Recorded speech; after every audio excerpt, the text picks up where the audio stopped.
Hey there guys, welcome back to my channel. Today I have a video for you which is going to be my Doctor Who Series 4 review. So let's get right into this.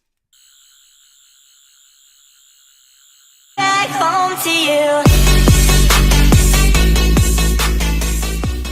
So today I have my long-awaited Series 4 review, continuing my New Who review series. Now we're going to be starting off with the first episode in Series 4, the Christmas special, Voyage of the Damned. Now this Christmas special is a fan favourite. I really like it as well. I really like the concept of being on the Titanic and like flying in the air, and Tennant is fantastic in this. And Kylie Minogue was a great choice to play Astrid, who became the Doctor's companion in this story. The villain was slightly odd, but it was a good idea, I think. I liked how he was sort of in that sort of almost car thing that he drove about in. So overall, Voyage of the Damned is a very good story. Next up, we have Partners in Crime. Now, this is my first ever Doctor Who story, which is why it will always have a soft spot in me, and in my opinion it is perfect. Donna is fantastic. She finds the Doctor again after she featured in The Runaway Bride. She's just fantastic. Her and the Doctor work incredibly in this series. Admittedly, the adipose is slightly silly, but I think it's a good idea and it worked quite well in this episode. Next up, we have The Fires of Pompeii. Now this is a very good story. It's notable for featuring Peter Capaldi.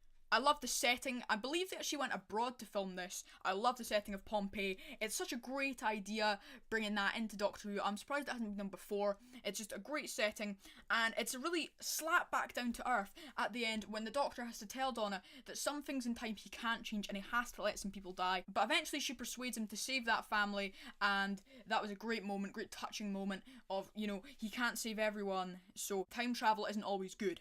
Next up, we have the planet of the Ood. Now this again has a very nice setting in the snowy with sort of the industrial building. I like this story because it's a true reflection of slavery today in modern society. The Ood are very nice creatures. We think they're bad just because they were possessed in the two-parter in Series 2.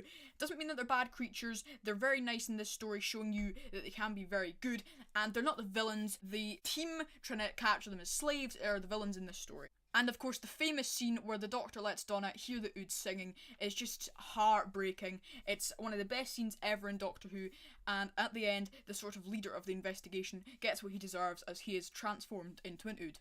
Next up, we have the Sontaran two-parter, the Sontaran Stratagem and the Poison Sky. Now, the Sontarans returned and they are great in this two-parter.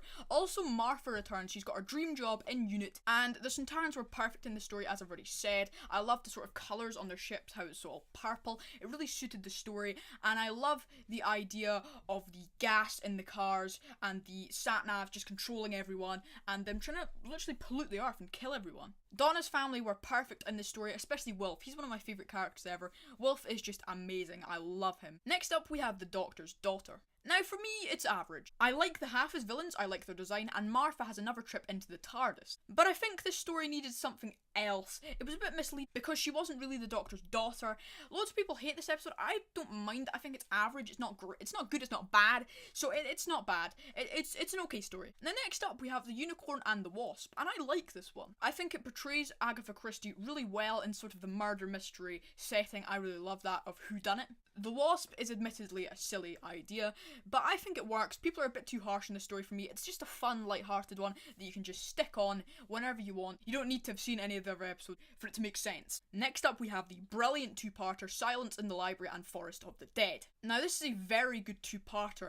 The Vashta and Narada are one of the best monsters we've ever had, just because of how simple they are. They could be hidden in any shadow, so you could be sitting right now on a shadow, and it could be the Vashta and Narada. I love the scenes where they threw the chicken into it and it ate it instantly. It was just really good. Donna is fantastic. I love how she gets transported to a different world, and she meets the girl who was killed by the Vashta Narada as well, and she gets a husband and children, but then she struggles to realise that it's not real, but the people are real. Her husband stutters, so he nearly gets her attention at the end, but he doesn't quite, which is really frustrating.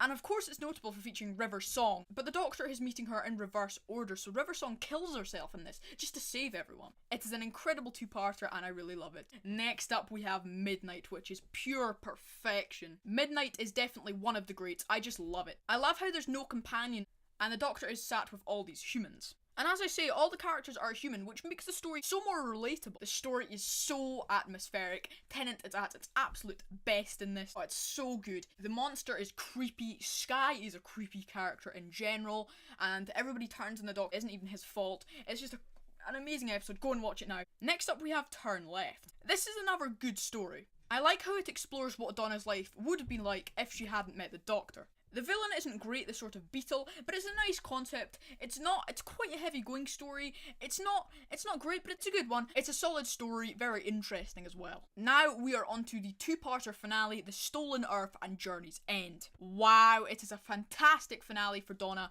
Davros returns, and so do all the companions. Mind-blowing performances, and as I've already said, a beautiful end for Donna. I love how Martha, Sarah Jane, Rose and everyone come back.